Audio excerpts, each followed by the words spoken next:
El gato negro, de Edgar Allan Poe. Desde la infancia me destaqué por la docilidad y bondad de mi carácter. La ternura que abrigaba mi corazón era tan grande que llegaba a convertirme en objeto de burla para mis compañeros. Me gustaban especialmente los animales, y mis padres me permitían tener una gran variedad. Pasaba a su lado la mayor parte del tiempo y jamás me sentía más feliz que cuando les daba de comer y los acariciaba. Este rasgo de mi carácter creció conmigo, y cuando llegué a la virilidad se convirtió en una de mis principales fuentes de placer. Aquellos que alguna vez han experimentado cariño hacia un perro fiel y sagaz no necesitan que me moleste en explicarles la naturaleza o la intensidad de la retribución que recibía. Hay algo en el generoso y abnegado amor de un animal que llega directamente al corazón de aquel que con frecuencia ha probado la falsa amistad y la frágil fidelidad del hombre. Me casé joven y tuve la alegría de que mi esposa compartiera mis preferencias. Al observar mi gusto por los animales domésticos, no perdí oportunidad de procurarme los más agradables de entre ellos. Teníamos pájaros, peces de colores, un hermoso perro, conejos, un monito y un gato. Este último era un animal de notable tamaño y hermosura, completamente negro y de una sagacidad asombrosa. Al referirse a su inteligencia, mi mujer, que en el fondo era no poco supersticiosa, aludía con frecuencia a la antigua creencia popular de que todos los gatos negros son brujas metamorfoseadas. No quiero decir que lo creyera seriamente, y solo menciono la cosa porque acabo de recordarla. Plutón, tal era el nombre del gato, se había convertido en mi favorito y mi camarada. Solo yo le daba de comer y él me seguía por todas partes en casa. Me costaba mucho impedir que anduviera tras de mí en la calle. Nuestra amistad duró así varios años, en el curso de los cuales mi temperamento y mi carácter se alteraron radicalmente por culpa del demonio. Día a día me fui volviendo más melancólico, irritable e indiferente hacia los sentimientos ajenos. Llegué incluso a hablar descomedidamente a mi mujer y terminé por infligirle violencias personales. Mis favoritos, claro está, sintieron igualmente el cambio de mi carácter. No solo los descuidaba, sino que llegué a hacerles daño. Hacia Plutón, sin embargo, conservé suficiente consideración como para abstenerme de matarlo, cosa que hacía con los conejos, el mono y hasta el perro, cuando por casualidad o movidos por el afecto se cruzaban en mi camino. Mi enfermedad, empero, se agravaba, pues ¿qué enfermedad es comparable al alcohol? Y finalmente el mismo Plutón, que ya estaba viejo y por tanto algo enojadizo, empezó a sufrir las consecuencias de mi mal humor. Una noche en que volvía a casa completamente embriagado, después de una de mis correrías por la ciudad, me pareció que el gato evitaba mi presencia. Lo alcé en brazos, pero asustado por mi violencia, me mordió ligeramente en la mano. Al punto se apoderó de mí una furia demoníaca y ya no supe lo que hacía. Fue como si la raíz de mi alma se separara de golpe de mi cuerpo. Una maldad más que diabólica, alimentada por la ginebra, estremeció cada fibra de mi ser. Sacando del bolsillo del chaleco un cortaplumas, lo abrí mientras sujetaba al pobre animal del pescuezo y deliberadamente le hice saltar un ojo. Me enrojezco, me abrazo, tiemblo mientras escribo tan condenable atrocidad. Cuando la razón retornó con la mañana, cuando hube disipado en el sueño los vapores de la orgía nocturna, sentí que el horror se mezclaba con el remordimiento ante el crimen cometido, pero mi sentimiento era débil y ambiguo. No alcanzaba a interesar al alma. Una vez más me hundí en los excesos y muy pronto ahogué en vino los recuerdos de lo sucedido. El gato, entre tanto, mejoraba poco a poco. Cierto que la órbita donde faltaba el ojo presentaba un horrible aspecto, pero el animal no parecía sufrir ya. Se paseaba como de costumbre por la casa, aunque, como es de imaginar, huía aterrorizado al verme. Me quedaba aún bastante de mi antigua manera de ser para sentirme agraviado por la evidente antipatía de un animal que alguna vez me había querido tanto. pero ese sentimiento no tardó en ceder paso a la irritación, y entonces, para mi caída final e irrevocable, se presentó el espíritu de la perversidad.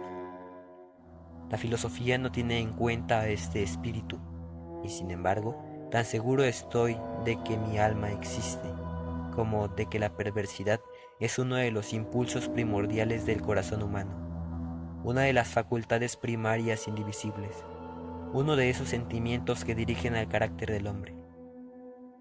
¿Quién no se ha sorprendido a sí mismo 100 veces en momentos en que cometía una acción tonta o malvada por la simple razón de que no debía cometerla? ¿No hay en nosotros una tendencia permanente que enfrenta descaradamente al buen sentido?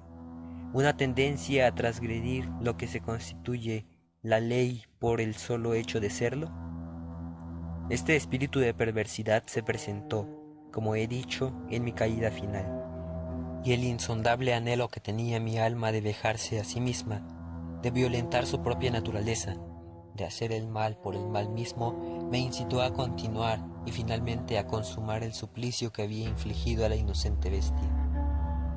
Una mañana, obrando a sangre fría, le pasé un lazo por el pescuezo y lo ahorqué en la rama de un árbol.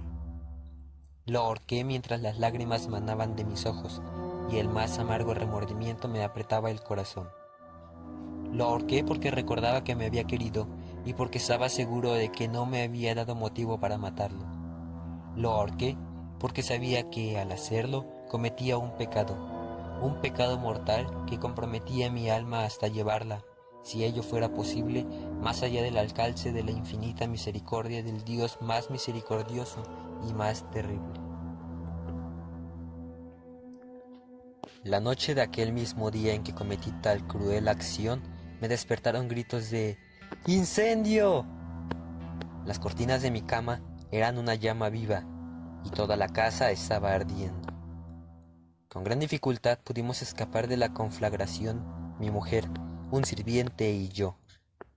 Todo quedó destruido. Mis bienes terrenales se perdieron y desde ese momento tuve que resignarme a la desesperanza. No incurriré en la debilidad de establecer una relación de causa y efecto entre el desastre y mi criminal acción, pero estoy detallando una cadena de hechos y no quiero dejar ningún eslabón incompleto. Al día siguiente del incendio, acudí a visitar las ruinas. Salvo una, las paredes se habían desplomado. La que quedaba en pie era un tabique divisorio de poco espesor, situado en el centro de la casa, y contra el cual se apoyaba antes la cabecera de mi lecho. El enlucido había quedado a salvo de la acción del fuego, cosa que atribuía a su reciente aplicación. Una densa muchedumbre habíase reunido frente a la pared y varias personas parecían examinar parte de la misma con gran atención y detalle. Las palabras extraño, curioso y otras similares excitaron mi curiosidad. Al aproximarme, vi que en la blanca superficie, grabada como un bajorrelieve, aparecía la imagen de un gigantesco gato. El contorno tenía una nitidez verdaderamente maravillosa. Había una soga alrededor del pescuezo del animal. Al descubrir esta aparición, ya que no podía considerarla otra cosa, me sentí dominado por el asombro y el terror, pero la reflexión vino luego en mi ayuda. Recordé que había ahorcado al gato en un jardín contiguo a la casa. Al producirse la alarma del incendio, la multitud había invadido inmediatamente el jardín. Alguien debió de cortar la soga y tirar al gato en mi habitación por la ventana abierta. Sin duda, habían tratado de despertarme en esa forma. Probablemente la caída de las paredes comprimió a la víctima de mi crueldad contra el enlucido recién aplicado, cuya cal, junto con la acción de las llamas y el amoníaco del cadáver, produjo la imagen que acababa de ver. Si bien en esta forma quedó satisfecha mi razón, ya que no mi conciencia, sobre el extraño episodio, lo ocurrido impresionó profundamente mi imaginación. Durante muchos meses no pude librarme del fantasma del gato, y en todo ese tiempo dominó mi espíritu un sentimiento informe que se parecía, sin serlo, al remordimiento. Llegué al punto de lamentar la pérdida del animal y buscar en los viles antros que habitualmente frecuentaba algún otro de la misma especie y apariencia que pudiera ocupar su lugar.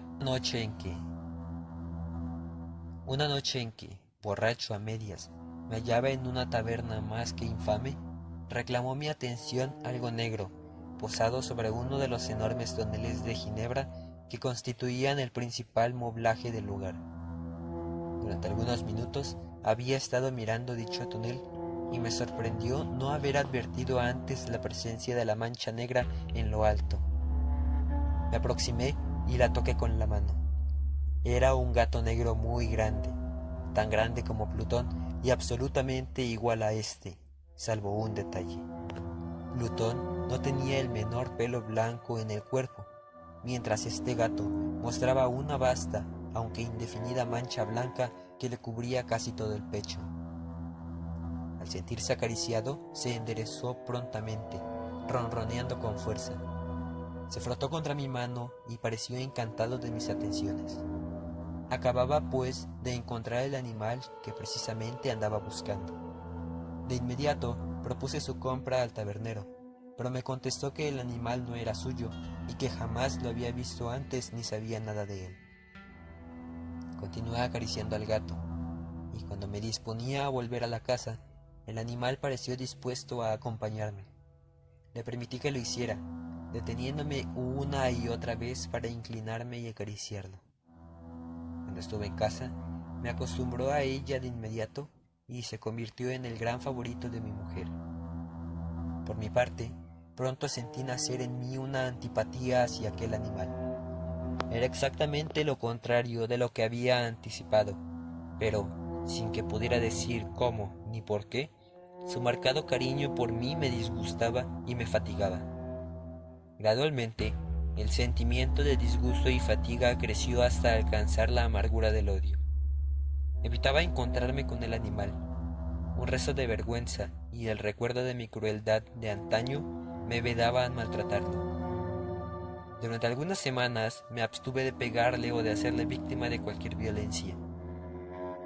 Pero gradualmente, muy gradualmente, llegué a mirarlo con inexpresable odio y a huir en silencio de su detestable presencia, como si fuera una emanación de la peste.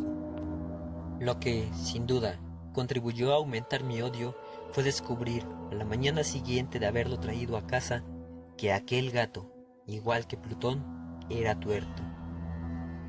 Esa circunstancia fue precisamente la que hizo al gato más grato a mi mujer, quien, como ya dije, poseía en alto grado esos sentimientos humanitarios que alguna vez habían sido mi rasgo distintivo y la fuente de mis placeres más simples y más puros.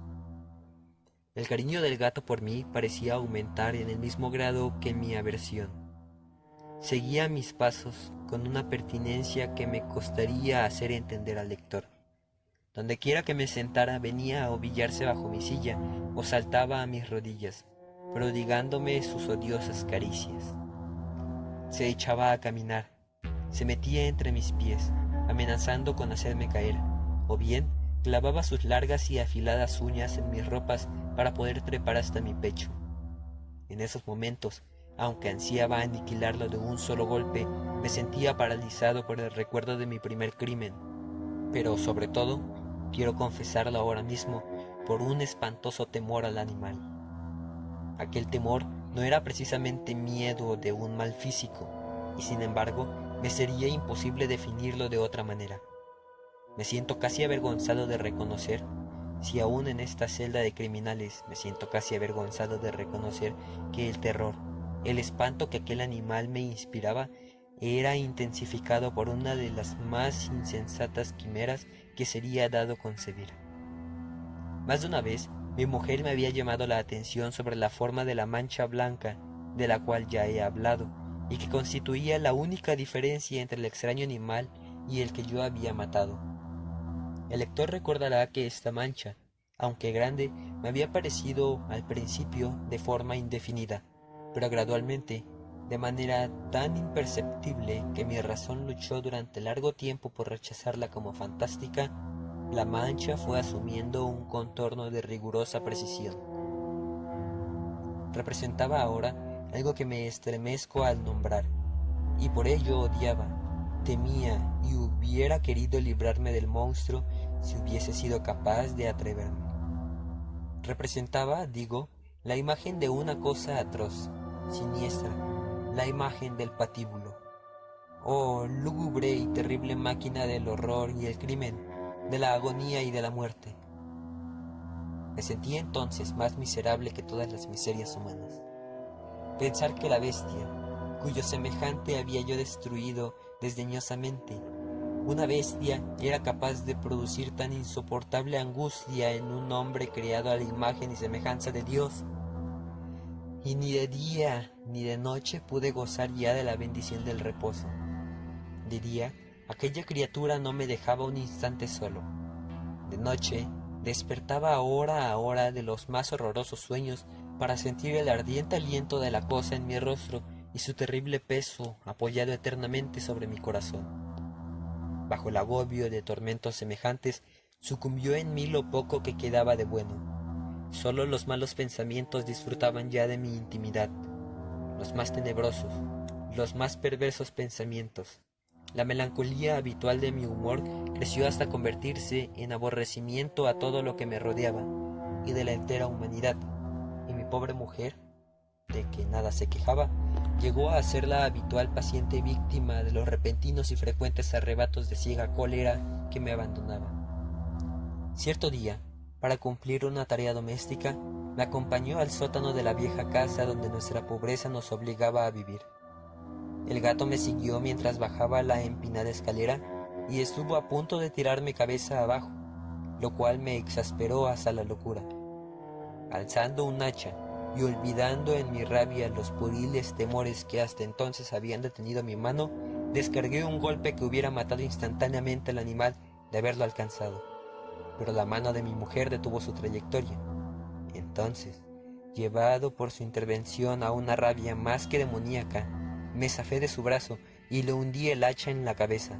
Sin un solo quejido, cayó muerta a mis pies. Cumplido este espantoso asesinato, me entregué al punto y con toda sangre fría a la tarea de ocultar el cadáver. Sabía que era imposible sacarlo de la casa, tanto de día como de noche, sin correr el riesgo de que algún vecino me observara. Diversos proyectos cruzaron mi mente. Por un momento pensé en descuartizar el cuerpo y quemar los pedazos.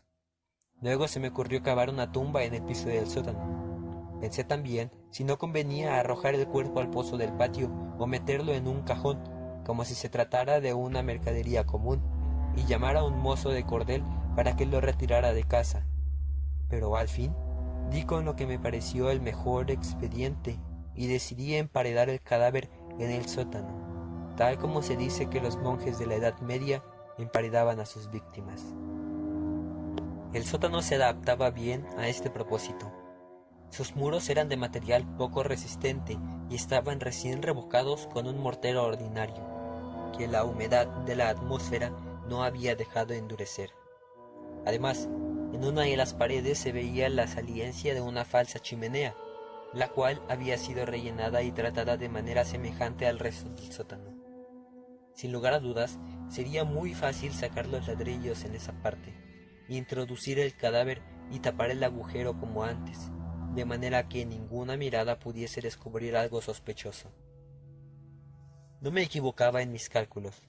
Fácilmente saqué los ladrillos con ayuda de una palanca, y luego de colocar cuidadosamente el cuerpo contra la pared interna, lo mantuve en esa posición mientras aplicaba de nuevo la mampostería en su forma original. Después de procurarme argamasa, arena y cerda, preparé un enlucido que no distinguía del anterior y revoqué cuidadosamente el nuevo enladrillado. Concluida la tarea, me sentí seguro de que todo estaba bien. La pared no mostraba la menor señal de haber sido tocada. Había barrido hasta el menor fragmento de material suelto. Miré en torno triunfante y me dije, aquí, por lo menos, no he trabajado en vano. Mi paso siguiente consistió en buscar a la bestia causante de tanta desgracia, pues al final me había decidido a matarla. Si en aquel momento el gato hubiera surgido ante mí, su destino habría quedado sellado. Pero por lo visto, el astuto animal, alarmado por la violencia de mi primer acceso de cólera, se cuidaba de aparecer mientras no cambiara mi humor. Imposible describir o imaginar el profundo, el maravilloso alivio que la ausencia de la detestada criatura trajo a mi pecho. No se presentó aquella noche, y así, por primera vez desde su llegada a la casa, pude dormir profunda y tranquilamente. Sí, pude dormir, aún con el peso del crimen sobre mi alma. Pasaron el segundo y el tercer día, y mi atormentador no volvía. Una vez más respiré como un hombre libre. Aterrado, el monstruo había huido de casa para siempre. Ya no volvería a contemplarlo. Gozaba de una suprema felicidad, y la culpa de mi negra acción me preocupaba muy poco. Se practicaron algunas averiguaciones, a las que no me costó mucho responder. Incluso hubo una perquisición en la casa, pero naturalmente no se descubrió nada. Mi tranquilidad futura me parecía asegurada.